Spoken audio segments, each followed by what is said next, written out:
Hi Horde. So just a little vlog here today. So I wanted to just put out into the universe some ideas that I have for future content on this channel. I don't know if it's stuff that I would be able to get to, say, before the end of the year.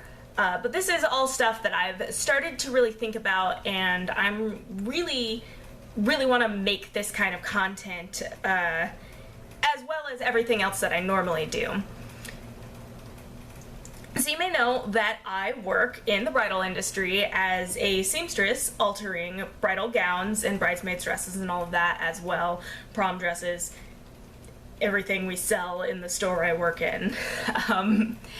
And I feel like there isn't enough content out there that is about wedding gowns from a seamstress's perspective, aimed at brides rather than aimed at learning to sew a wedding dress. Because obviously, if you're like, how do I alter a wedding dress, you can pop up and find a whole bunch of videos. But if you're like, what do I need to know when I'm going in to look at wedding dresses? What do I need to know before I go into my alterations appointment? I feel like there's a lack of content on that is actually from a seamstress's perspective, or at least there's little enough of it that it wasn't something I found when I was doing my search on, like, what should I know before I go to buy a wedding dress? And then I decided to make my dress anyway, so, you know, that's that.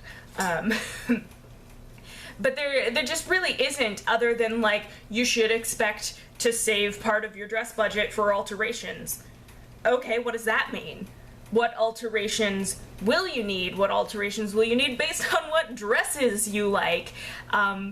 There's a lot of that, and I feel like a lot of that how to look for a dress advice actually comes from the people who are selling the dresses rather than the people who are sewing your alterations. And there's not a lot of advice necessarily about fit versus, you know, what you can and can't do to stuff, and what fit really is, as opposed to style. So that's like the kind of content I want to do a small series that's basically a bride guide from an alterations perspective. I would probably also include DIYs, like DIY veils and DIY bustle. And what even is a bustle is a big question that a lot of people don't look into before their alterations appointment.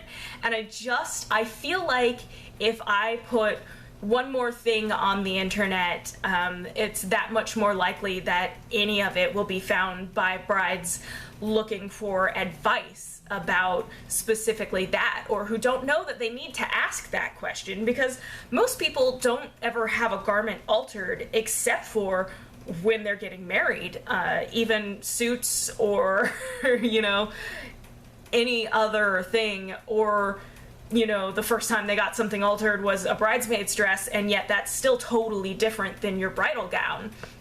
And I think that people don't know what to think about, what can and can't be done, what can be done but is a little extravagant, so you'll absolutely be paying through the nose, because sometimes something people want is basically to deconstruct and reconstruct an entire dress, and your retailer probably won't do that, but you might be able to find a local seamstress who's willing to, but you're gonna pay, because that's like a radically crazy thing to do that takes a lot of time and a lot of skill. And that's just things that people don't know. Because especially sometimes salespeople in certain stores might act like, oh, well, alterations can do anything. And that's not super true. There are a lot of things we cannot do. We, for the most part, cannot make your dress any bigger. You need to get bigger and then go to smaller. It's just, there's reasons. There would be videos explaining that I'm not going to go into that now. But just little bits of information like that I feel like aren't super present unless you're already searching super hard. But if there were more of that kind of content, the more that kind of content gets viewed, the more internet algorithms and all of that start to value that information and show it to people when they're looking to adjacent information.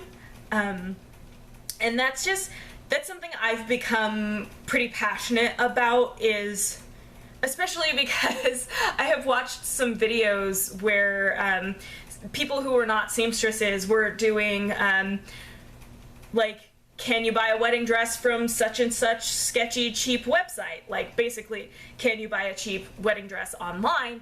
And they'll have the dress and they'll say something insane and be like, an alterationist could do this, this, and this to this dress and it would make it worth it.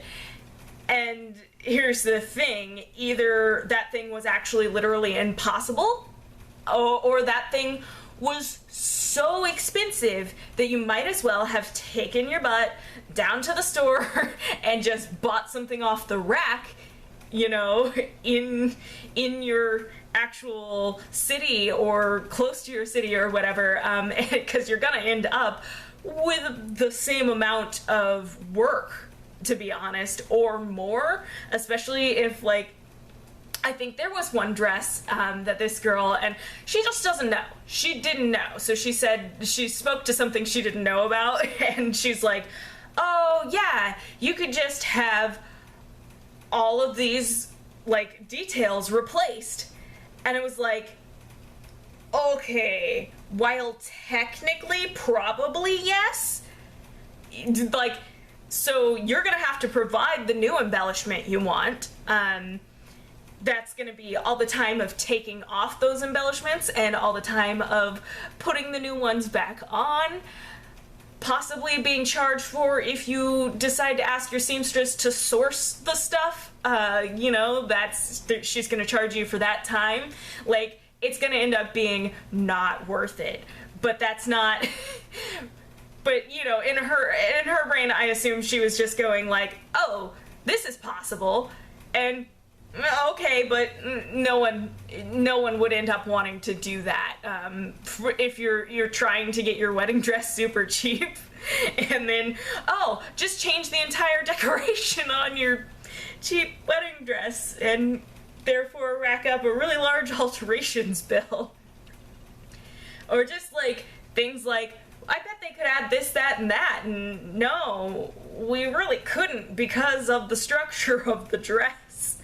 And there's things like, you know, a lot of people see a dress that has a corset tie lacing in the back and assume that the dress will behave the way a corset does and, like, suck in and push up, and that's structurally, a dress isn't sound enough to do that. You still, like, need the actual corset underneath it or to accept your natural placement.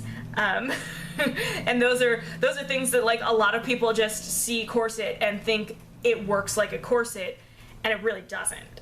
It's decorative. It's mostly decorative rather than structural, and you still need that structure underneath. But again, that's maybe a little more detail than I should reveal in, like, the video where I'm just talking about the videos that I'm gonna do and talking about the stuff that I'm gonna talk about. But obviously I got really passionate and I went on for a bit about that. But that is something that I do want to do. And again, like, you know, also videos that exist, but I want to do it from my perspective, which would be some of the more DIY bridal stuff, like how to personalize your wedding dress. Because absolutely, get something off the rack and do some hand personalization to it. That sort of DIY bride thing is great, and, like, then you can have this mass-produced dress, and for, depending on what you want to do to it, like, not that much more, actually actually add some accents to it yourself so that nobody can look at your dress and be like, oh, I wore that dress too, because they'd be like, oh, I like what you did to the same dress that I wore. And that's all the difference, sometimes. And not that, you know, wearing the same dress as anybody is bad, like, who cares? Like, if you like the dress and you feel confident in it, that's amazing, who cares? But sometimes people really do wish that they could do more to personalize things, and I think people don't always realize that there's stuff that's super easy that you can do. You don't have to pay a seamstress a lot of money to do it, or you can because you don't want to. That's actually also always a perfectly reasonable option, because that's the kind of thing that keeps me in business. Both in my place of work and in my personal business as well. But I do think that bridal stuff can be intimidating. People expect to DIY their decorations, but they don't necessarily think about, you can DIY your veil. Veils can cost hundreds of dollars, and they're, depending on the materials you use to embellish, cheap to make. And all they take is a little bit of hand sewing. And maybe people just don't want to, and that's fine. But you could save, I'm telling you, you could save, I've seen $120 veils, and you could take those $20 and get tulle and a veil comb and some beads and hand bead it yourself, which might not even take that long, depending on what you decide to do with the hand beading. And you just saved yourself $100 on a veil. And most people wear the veil for the ceremony and the pictures, and then yeet that thing out during the reception. So really, it's not even that whole, oh, you're only gonna wear it for one day with the dress. It's like, you only wear it for a few hours with the veil, and that's how much these things cost. And it's absolutely because of the quality of materials that are used on some of these veils.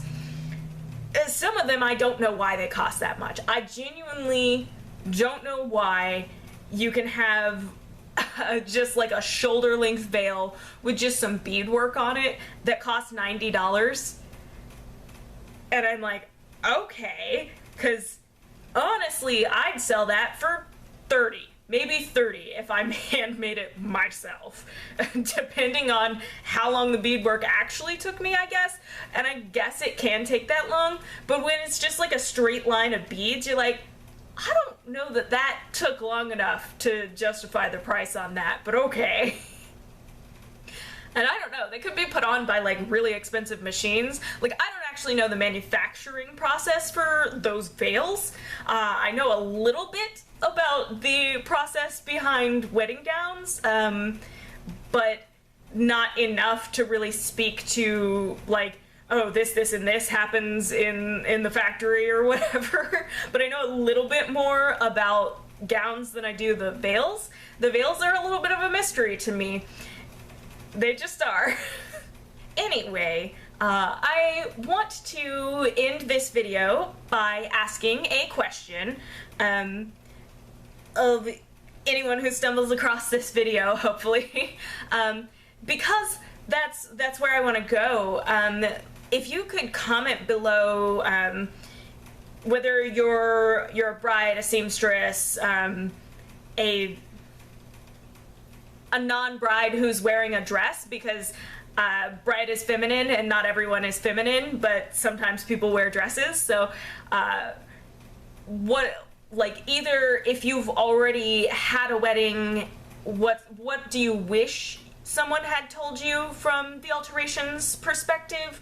Or, you know, if you're thinking about it in the future tense, do you have any questions based on this video or other things? Well, basically what I'm looking for here is there's questions I'm going to answer that no one specifically asked me, but I'd also love to specifically answer questions from people, hopefully subscribers, but if you're not subscribed, that's fine too.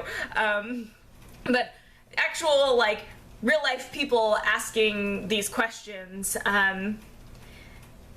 Also, suggestions for a name for that series, because I think Ask a Seamstress is probably, like, already a thing, because that's so obvious, but I don't know, something like The Alterations Bride Guide, and then, like, part numbers or something.